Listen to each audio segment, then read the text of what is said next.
तव चरणं शरणं भयहरणं तव चरणं शरणं भवतरणं श्रीरामदूत हनुमान्।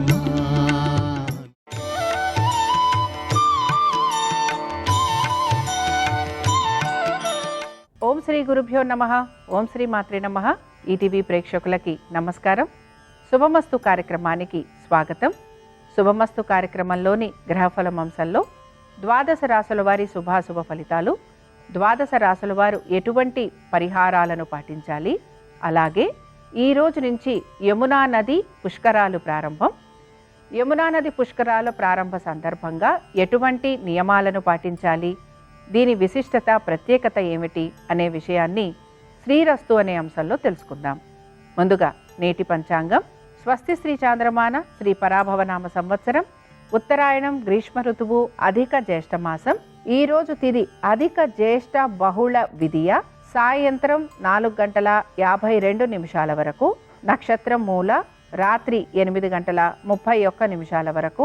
రాహుకాలం మధ్యాహ్నం 3 గంటల నుంచి 4:30 వరకు.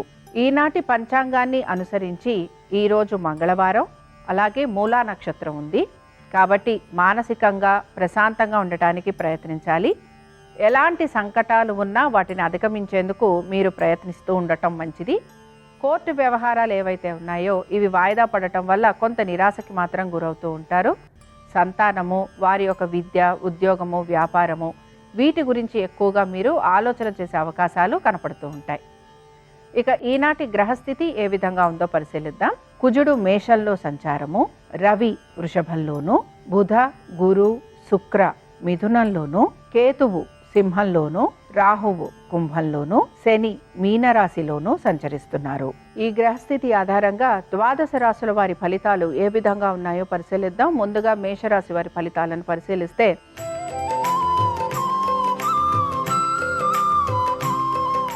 మేషరాశి వారి ఫలితాలను గనక పరిశీలించినట్లయితే వ్యాపారులకు అలాగే వ్యవసాయదారులకు ఈరోజు ధనలాభం కలిగే అవకాశాలు అయితే గోచరిస్తున్నాయి. దీంతో పాటు విద్యార్థులకి కలుగుతున్న అవరోధాలు ఏవైతే ఉన్నాయో వాటిని అధిగమించేందుకు ప్రయత్నం అనేది చేస్తూ ఉంటారు. ప్రయాణాలు, వ్రాత పనులు, లేకపోతే సంభాషణలు, వీటి గురించి మాత్రం కొంచెం జాగ్రత్తగా ఉండేందుకు ప్రయత్నించాలి. మేషరాశికి చెందిన అశ్విని నక్షత్రం వారికి మాత్రం వీరు ప్రతి విషయంలోనూ జాగ్రత్తగా ఉండటం అనేది అవసరం. మీ వ్యక్తిగత పనులలో మీకు ఎక్కువగా ఆనందం కలిగించకపోవటం మీకు నిరాశను కలిగిస్తూ ఉంటుంది. అలాగే మీరు చేపట్టిన పనులు ఏవైతే ఉన్నాయో వీటన్నిటినీ కూడా కష్టంతో పూర్తి చేసేందుకు మీరు ప్రయత్నం అయితే చేస్తూ ఉంటారు. భరణి నక్షత్రం వారికి మాత్రం ఆర్థిక అనుకూలత, వృత్తి ఉద్యోగ వ్యాపారాలలో కూడా సానుకూలత. ముఖ్యంగా ఉద్యోగస్తులు గనక నూతన ఉద్యోగ ప్రయత్నాలు చేస్తుంటే అందులో మీకు అనుకూలమైన స్థితిగతులు అనేవి కనపడుతూ ఉంటాయి.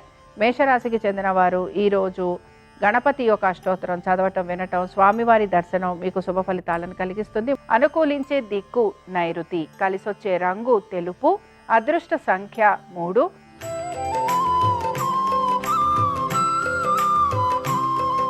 వృషభ రాశి వారి ఫలితాలను కనుక పరిశీలించినట్లయితే వృషభ రాశి వారికి వృత్తి ఉద్యోగ వ్యాపార పరంగా వీరికి శ్రమ అయితే గోచరిస్తోంది. దీంతో పాటు ప్రతికూలతలు ఎక్కువగా ఉంటాయి. ప్రతి విషయంలోనూ కూడా అవరోధాలు అనేవి కనపడుతూ ఉంటాయి. స్థిరాస్తి విషయాలలో ఆటంకాలు అనేవి ఎక్కువగా కలిగేందుకు అవకాశం అనేది కనపడుతూ ఉంటుంది.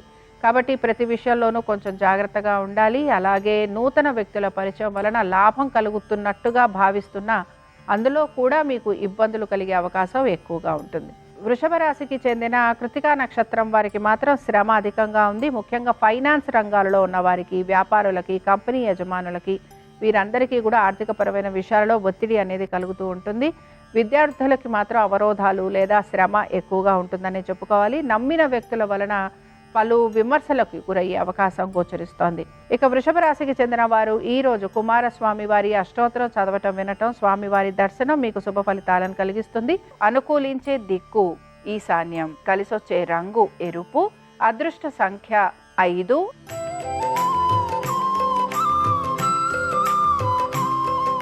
మిథున రాశి వారి ఫలితాలను గనక పరిశీలించినట్లయితే మిథున రాశి వారికి శ్రమ అధికంగా ఉంది. పట్టుదలతోటి పనులు అయితే పూర్తి చేసేందుకు ప్రయత్నం అనేది చేస్తూ ఉంటారు. ఖర్చులు అధికంగా ఉన్నాయి. సోదర సోదరీమణులతోటి ఆస్తికి సంబంధించిన విభేదాలు లాంటివి వచ్చే అవకాశాలు ఎక్కువగా ఉంటాయి.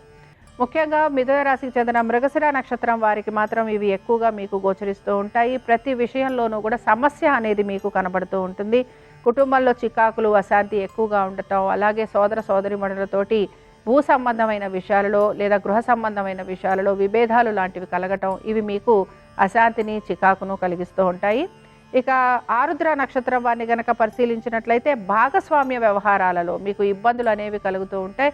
ఆర్థికపరమైన విషయాలలో తగు జాగ్రత్తలు మాత్రం పాటించాలి. మిథున రాశికి చెందిన వారు ఈరోజు సంకటనాశన గణేష స్తోత్రం చదవటం, వినటం, స్వామివారి దర్శనం వీరికి శుభ ఫలితాలను కలిగిస్తుంది. అనుకూలించే దిక్కు ఈశాన్యం, కలిసొచ్చే రంగు ఆకుపచ్చ, అదృష్ట సంఖ్య 1.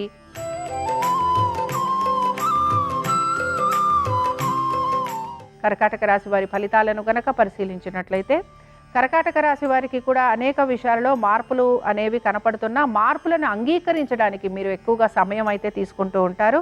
దీంతో పాటు కుటుంబంలో చికాకులు, అలాగే వారితోటి అనేక సమస్యలు కూడా మీకు కలిగేందుకు అవకాశం అనేది కనపడుతోంది.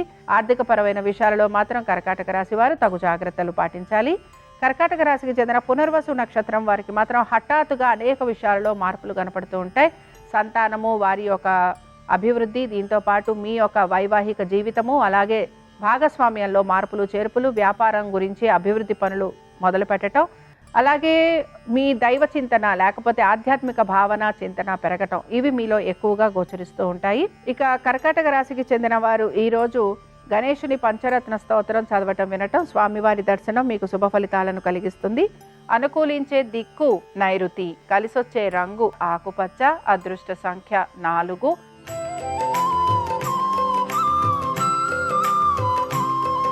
సింహరాశి వారికి మాత్రం శ్రమ అధికంగా ఉంటుంది. దీంతో పాటు పట్టుదలతోటి ప్రతి పనిని పూర్తి చేయడానికి కూడా వీరు ప్రయత్నించాలి. వ్యవసాయదారులకి, వ్యాపారస్తులకి మాత్రం ఆర్థికపరమైన విషయాల్లో ఇబ్బందులు అనేవి కలుగుతూ ఉంటాయి. పాత బకాయిలు, రుణాలు తీర్చాలని ఎక్కువగా మీ పైన అధిక ఒత్తిడి కూడా కలిగే అవకాశాలు గోచరిస్తున్నాయి. ఇక సింహరాశికి చెందిన మఖా నక్షత్రం వారిని గనక పరిశీలించినట్లయితే మఖా నక్షత్రం వారికి మాత్రం ఆరోగ్యపరమైన ఇబ్బందులు అనేవి గోచరిస్తున్నాయి. నూతన ఉద్యోగ ప్రయత్నాలు చేస్తున్న వారికి ప్రతికూలత అనేది ఎక్కువగా ఉంటుంది. ఉద్యోగంలో మార్పులు కలుగుతున్నా అవి మీకు ఎటువంటి ఆనందాన్ని కలిగించవు.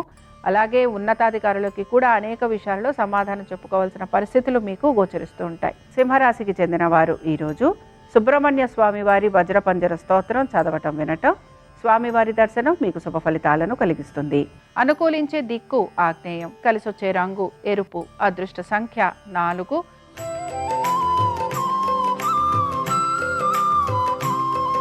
కన్యారాశి వారి ఫలితాలను కనుక పరిశీలించినట్లయితే కన్యారాశి వారికి కూడా ఆర్థికపరమైన విషయాల్లో సానుకూలత కోసం మీరు ఎక్కువగా ప్రయత్నం చేస్తుంటారు. అయితే ఖర్చులు అధికంగా ఉండే అవకాశాలు కూడా గోచరిస్తున్నాయి.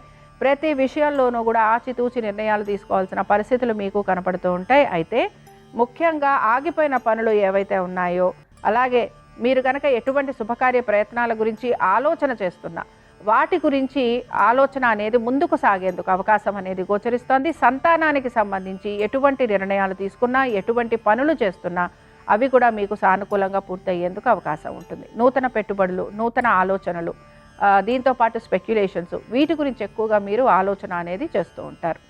ఇక కన్యా రాశికి చెందిన ఉత్తరా నక్షత్రం వారిని గనక పరిశీలించినట్లయితే ఉత్తరా నక్షత్రం వారికి ఆర్థిక ప్రయోజనం గోచరిస్తోంది. వృత్తి, ఉద్యోగ, వ్యాపారాలలో సానుకూలత, ఆనందంగా ప్రశాంతంగా ఉండే అవకాశాలు ఎక్కువగా ఉంటాయి. కుటుంబ శ్రేయస్సు గురించి ఎక్కువగా పాటుపడుతూ ఉంటారు. కుటుంబ సభ్యుల మధ్యన అన్యోన్యత అనేది కూడా మీకు ఆనందాన్ని కలిగిస్తూ ఉంటుంది. ఇక కన్యా రాశికి చెందిన వారు ఈరోజు ఆంజనేయ స్వామి వారి అష్టోత్తరం చదవటం, వినటం, స్వామివారి దర్శనం మీకు శుభ ఫలితాలను కలిగిస్తుంది. అనుకూలించే దిక్కు ఈశాన్యం, కలిసొచ్చే రంగు ఆకుపచ్చ, అదృష్ట సంఖ్య 1.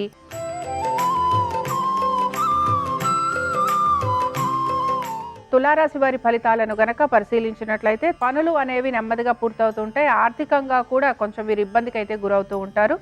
రావాల్సిన బకాయిలు సకాలంలో అందకపోవటం, లేకపోతే నూతన రుణ ప్రయత్నాలు చేస్తున్నా అవి మీకు సకాలంలో అవి మీ చేతికి రాకపోవటం, ఇవి మీకు ఇబ్బందికరంగా మారుతూ ఉంటాయి. సంతానము, వారి అభివృద్ధి గురించి ఎక్కువగా చింతించే అవకాశాలు గోచరిస్తున్నాయి. తులారాశికి చెందిన చిత్తా నక్షత్రం వారిని గనక పరిశీలించినట్లయితే సోదరుల మధ్యన ఎక్కువగా మీకు అభిప్రాయ భేదాలు కలిగేందుకు అవకాశం ఉంది. భూ సంబంధమైన విషయాలలో జాగ్రత్త వహించాలి. ఇక తులారాశికి చెందిన విశాఖ నక్షత్రం వారికి మాత్రం వ్యాపారస్తులకి అనుకూలమైన కాలం. దీంతో పాటు మీరు అనుకుంటున్న పనులన్నీ కూడా పూర్తి చేస్తూ ఉంటారు. ఆర్థికపరమైన విషయాలలో కూడా మీకు సానుకూలత అనేది కనపడుతూ ఉంటుంది. తులారాశికి చెందిన వారు ఈరోజు నరసింహస్వామి వారి అష్టోత్తరం చదవటం వినటం, స్వామివారి దర్శనం మీకు శుభ ఫలితాలను కలిగిస్తుంది. అనుకూలించే దిక్కు ఉత్తరం, కలిసొచ్చే రంగు పసుపు, అదృష్ట సంఖ్య 2.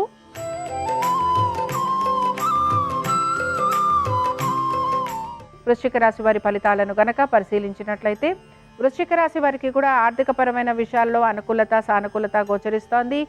స్థానచలనము బదిలీల గురించి మాత్రం మీరు ఎక్కువగా ఎదురు చూసే అవకాశాలు కనబడుతున్నాయి.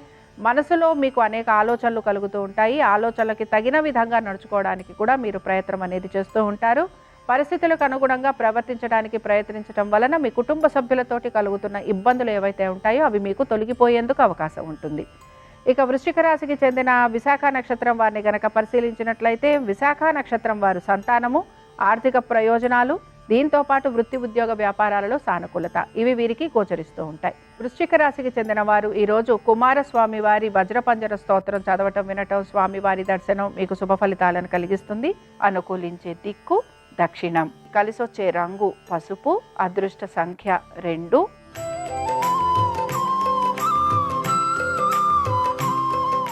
ధనురాశి వారి ఫలితాలను కనుక పరిశీలించినట్లయితే సంతానము వారి అభివృద్ధి గురించి ఎక్కువగా మీరు ఆలోచన చేసే అవకాశాలు గోచరిస్తున్నాయి.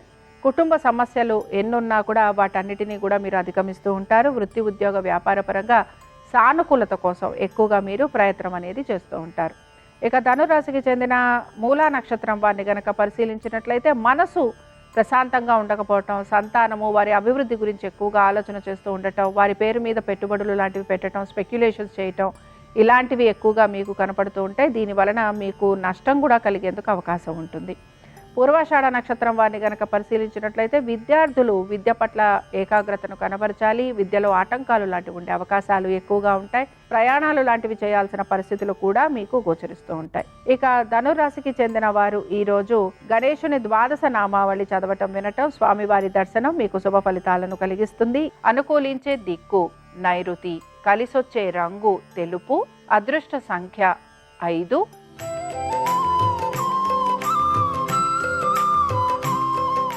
మకర రాశి వారి ఫలితాలను గనక పరిశీలించినట్లయితే వృత్తి ఉద్యోగ వ్యాపార పరంగా అధిక శ్రమకు గురవుతూ ఉంటారు. ఆటంకాలు అనేవి ఎక్కువగా కలుగుతూ ఉంటాయి.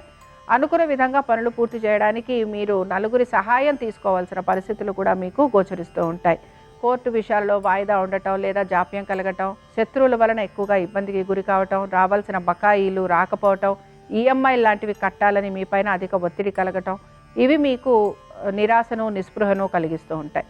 ఇక మకర రాశికి చెందిన ఉత్తరాషాఢ నక్షత్రం వారిని గనక పరిశీలిస్తే ప్రతి విషయంలోనూ కూడా వీరికి ఆటంకాలు అయితే కలుగుతున్నాయి. కుటుంబ సభ్యులతోటి కూడా మనస్పర్ధలు లాంటివి కలుగుతూ ఉంటాయి. సంతానానికి సంబంధించి ప్రతి విషయంలోనూ జాగ్రత్త వహించాల్సిన పరిస్థితులు గోచరిస్తున్నాయి. మకర రాశికి చెందిన వారు ఈరోజు దుర్గా అష్టోత్తరం చదవటం వినటం, అమ్మవారి దర్శనం మీకు శుభ ఫలితాలను కలిగిస్తుంది. అనుకూలించే దిక్కు దక్షిణం, కలిసొచ్చే రంగు తెలుపు, అదృష్ట సంఖ్య 4.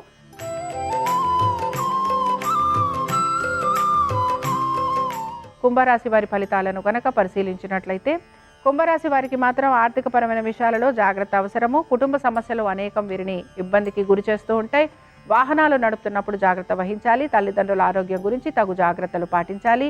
మనసుని ప్రశాంతంగా ఉంచుకోవడానికి ప్రయత్నించాలి. ఆర్థికపరమైన విషయాలలో ఆలోచనలు అనేవి అధికంగా ఉండే అవకాశాలు గోచరిస్తున్నాయి. కుంభరాశికి చెందిన ధనిష్ట నక్షత్రం వారిని గనక పరిశీలించినట్లయితే ధనిష్ట నక్షత్రం వారు మాత్రం వృత్తి ఉద్యోగ వ్యాపారాల గురించి ఆలోచన చేయటము, వీటికి తగిన విధంగా మార్పులు చేర్పులు చేసుకోవటం, నూతన ఉద్యోగ ప్రయత్నాలు లాంటివి చేసే అవకాశాలు గోచరిస్తున్నాయి. శతభిష నక్షత్రం వారికి మాత్రం ప్రతికూలత అనేది ఎక్కువగా ఉంటుంది. ప్రతి విషయంలోనూ ఆటంకాలు అనేవి ఎక్కువగా కలుగుతూ ఉంటాయి. ఆరోగ్యం గురించి జాగ్రత్త వహించాలి. అలాగే భూగృహ సంబంధ విషయాలలో కూడా మీకు పరిస్థితులు ప్రతికూలంగా ఉండే అవకాశాలు ఎక్కువగా గోచరిస్తున్నాయి. కుంభరాశి వారు ఈరోజు ఆంజనేయ స్వామివారి దండకం చదవటం వినటం, స్వామివారి దర్శనం మీకు శుభ ఫలితాలను కలిగిస్తుంది. అనుకూలించే దిక్కు వాయువ్యం, కలిసొచ్చే రంగు ఆకుపచ్చ, అదృష్ట సంఖ్య 4.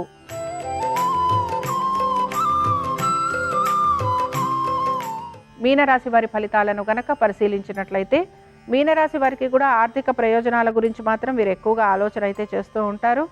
భూగృహ సంబంధ విషయాలలో సానుకూలత అనేది గోచరిస్తోంది. స్థిరాస్తుల విషయంలో కూడా అనుకూలత అనేది కనపడుతుంది. సంతానానికి సంబంధించి విశేషంగా కలిసొచ్చే రోజుగా మనం చెప్పుకోవచ్చు. ఇక మీనరాశికి చెందిన పూర్వభాద్ర నక్షత్రం వారు, వీరికి ఉద్యోగపరంగాను వ్యాపార పరంగాను ఆర్థికపరమైన విషయాలలోనూ సానుకూలత గోచరిస్తోంది. మీనరాశికి చెందిన పూర్వభాద్ర నక్షత్రం వారిని గనక పరిశీలించినట్లయితే వృత్తి ఉద్యోగ వ్యాపారాలలో సానుకూలత, ఆర్థిక అనుకూలత, కుటుంబ సమస్యలను అధిగమిస్తారు. అలాగే నూతన వస్తు వాహనాలు ఏర్పరచుకునేందుకు ప్రయత్నిస్తారు. ఇక ఉత్తరాభాద్ర నక్షత్రం వారిని గనక పరిశీలించినట్లయితే ప్రయాణాలు అధికంగా ఉన్నాయి. ఆరోగ్యం గురించి జాగ్రత్త వహించాలి. వైద్య నిమిత్తంగా ఖర్చులు అధికంగా ఉంటాయి. అనేక విషయాల గురించి సమాధానం చెప్పుకోవలసిన పరిస్థితులు మీకు గోచరిస్తూ ఉంటాయి. మీనరాశికి చెందిన వారు ఈరోజు గణేశుని వజ్రపంజర స్తోత్రం చదవటం, వినటం, స్వామివారి దర్శనం మీకు శుభ ఫలితాలను కలిగిస్తుంది. అనుకూలించే దిక్కు వాయువ్యం, కలిసొచ్చే రంగు నలుపు, అదృష్ట సంఖ్య 9. ఇవి ద్వాదశ రాశుల వారి ఫలితాలు. మంగళవారం సందర్భంగా ఆంజనేయ స్వామి వారి అనుగ్రహం ద్వాదశ రాశుల వారి మీద ఉండాలని ఆశిస్తూ స్వస్తి. శ్రీరస్తు శుభమస్తు. ఈ రోజు నుంచి యమునా నది పుష్కరాలు ప్రారంభమవుతున్నాయి. దేవగురువైన బృహస్పతి మిథున రాశిలో నుంచి కర్కాటక రాశిలోకి ప్రవేశించటం వల్ల, కర్కాటక సంక్రమణం బృహస్పతికి జరగటం వల్ల యమునా నదికి పుష్కరాలు వచ్చినాయి. యమునా నదికి పుష్కరాలు వచ్చినాయి అంటే తుందిలుడు అని పిలువబడే పుష్కరుడు, దేవగురువైన బృహస్పతి, ముక్కోటి దేవతలు యమునా నదిలోకి ప్రవేశిస్తారు. కాబట్టి ఎక్కడైనా యమునా నదిలో స్నానాన్ని ఆచరించటం, స్నానం చేసిన తర్వాత నదీ తీరంలో దానాలు ఇచ్చుకోవటం ద్వారా సమస్త శుభ ఫలితాలు చేకూరతాయి. స్నానం చేసే సమయంలో దంపతులిద్దరూ కలిసి స్నానం చేస్తే విశేషమైన శుభ ఫలితాలు కలుగుతాయి. దంపతులిద్దరూ కలిసి స్నానం చేయటం వీలు కాని వాళ్ళు భార్య లేదా భర్త ధరించిన వస్త్రాన్ని చేతిలో పట్టుకొని యమునా నదిలో 3 సార్లు మునకలు వేసినట్లయితే దంపతులిద్దరూ కలిసి యమునా నది పుష్కర స్నానం చేసిన విశేషమైన ఫలితం కలుగుతుంది. యమునా నదిలో పుష్కర స్నానం చేసే ముందు పురుషులైతే ఒక చిటికెడు మట్టి, స్త్రీలైతే ఒక చిటికెడు పసుపు నీళ్ళలో వేసి ఆ తర్వాత యమునా నదిలో స్నానం చేయటం ద్వారా పుష్కర స్నానం వల్ల సంపూర్ణమైన శుభ ఫలితాలు సిద్ధింపజేసుకోవచ్చు. ఏ దానం ఇచ్చినా సరే సమస్త శుభ ఫలితాలను అందిపుచ్చుకోవచ్చు.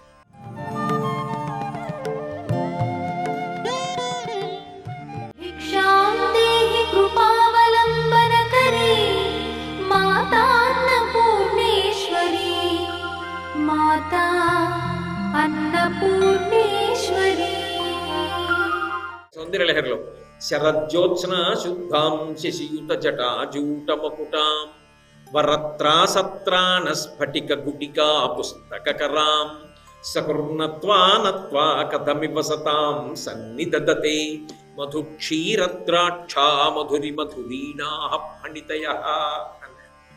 త్రాసత్రాణ, త్రాస అంటే భయం, త్రాణ అంటే తీర్చడం, అభయ అని దాని అర్థం. ఇక్కడ వరాభయకరీ, 2 చేతులతో 2 ముద్రలు పట్టింది. చూడండి, లోకంలో ఒక్కొక్క భంగిమ, ఒక్కొక్క ముద్ర పట్టడం ద్వారా ఒక్కొక్క సందేశాన్ని ఇస్తారు. అమ్మవారు కూడా వరాన్ని ఇచ్చేటప్పుడు ఇలా పెడుతుంది, అభయాన్ని ఇచ్చేటప్పుడు ఇలా పెడుతుంది. ఏమిటి ఎందుకు? వరానికి ఇలా పెట్ట, అభయానికి ఇలా పెట్టకూడదా? అభయముద్ర అంటే ఇది, వరముద్ర అంటే ఇది. ఎందుకు అలాగే పెట్టాలి అంటే శంకర భగవత్పాదులు వాడినటువంటి క్రమంలో వరాభయకరీ అని కదా ప్రయోగం చేశారు. అంటే ఎడం చేతి వేపు చేతితో మొదలు పెడుతున్నారు ఆయన. ఎడం చేతి వేపు చేతితో ఎందుకు మొదలెట్టాలి? కుడి చేతి వేపు ఉన్న ముద్ర కదా ప్రశస్తం, కుడి చేతితో ఇవ్వండి అంటాం. కుడి చేతి వేపు ఉన్న దాంతో కదా మొదలెట్టాలి. మరి శంకరాచార్యులు వారు అలా మొదలెట్టకుండా ఇలా మొదలెట్టారు. వరా అని వరముద్ర మొదలు పెట్టారు, అభయముద్ర ముందు చెప్పలేదు. ఎందుకని అంటే అమ్మవారి స్థానం ఎడమవైపు, శంకరుడికి ఎడవైపు ఉంటుంది, ఆవిడ ఎడమ వైపు ఉంటుంది. అసలు అమ్మవారు ఉన్నదే ఎడమ చేతి వైపు. అమ్మ, నువ్వు ఉన్న స్థానమే పరమశివుని యొక్క ఎడమవైపు ఉన్నావు. ఎడమవైపు ఉన్న తల్లివి కాబట్టి నేను ఎడమవైపు ముద్రతోనూ మాట్లాడతాను. అది నీ యొక్క సహజ స్థితిని ఆవిష్కరిస్తుంది. 2, ఎందుకు ఇలా పెట్టడం? వరములు ఇచ్చేటప్పుడు ఇలా కిందకి ఎందుకు పెడుతుంది ఆవిడ అంటే, వరము అన్న మాటకు అర్థం ఏమిటి? నాకేదో కోరిక ఉంది. కోరిక అన్న మాట మీరు చాలా జాగ్రత్తగా అర్థం చేసుకోవాలి. నాకు అన్నం తినాలి, అన్నం తినకపోతే ఉండలేను, అన్నం పెట్టండి అని అడగడం అసలు కోరిక కాదు. అయ్యో 3 రోజులు అయిందిట అన్నం తిని పడిపోయాడు ఆయన. అప్పుడు ఆయన అడగకపోయినా ఎవరో ఒకడొచ్చి నీళ్లు కొట్టి లేపి మంచినీళ్లు పట్టి ఓ రొట్టె ముక్కెడతాడు. అవసరం ఏదున్నదో ఆ అవసరమునకు భగవంతుణ్ణి కాకపోతే ఎవరిని అడుగుతారు? ఆయనే చెప్పాడు. పైగా నా దగ్గరికి వచ్చి అడుగుతారు ఆర్తో జిజ్ఞాసురర్థార్థీ జ్ఞానీచ భరతర్షభ, ఈ 4 రకాల వాళ్ళు నన్ను అడుగుతారు అన్నాడు. ఏదో ఉంటుంది సంసారంలో. సంసారమునందున్నవాడికి ఏదో ఒక అవసరం లేకుండా ఎలా ఉంటాడు? ఏదో ఒక అవసరం తీరకపోవడం ఉండొచ్చు. ఓ సొంతిల్లు కట్టుకోవాలని ఒక కోరిక, అదేం తప్పు కాదే. ఓ సొంతిల్లు ఉండాలని స్వగృహే అని సంకల్పం చెప్పుకుంటే తప్పేమిటి అందులో? ఓ కొడుకు పుట్టాలి అనుకున్నాడు, ఏమిటి తప్పు? పెళ్ళవ్వాలి అనుకున్నాడు, ఏమిటి తప్పు? ధార్మికంగా బ్రతకాలి అనుకున్నాడు, ఏమిటి తప్పు? నాకు తృప్తి కలగాలి అనుకున్నాడు, ఏమిటి తప్పు? నాకు మంచి గురువు దొరకాలనుకున్నాడు, ఏమిటి తప్పు? నాకు జ్ఞానము కలగాలని కోరుకున్నాడు, ఏమిటి తప్పు? ఇవన్నీ అవసరము, కానీ ఆయనకి తీరట్లేదు, ఆయన బాధపడుతున్నాడు. ఇప్పుడు అవసరము తీరక దుఃఖపడుతున్న వాడికి అవసరము తీరడానికి మార్గం చెప్తాడు.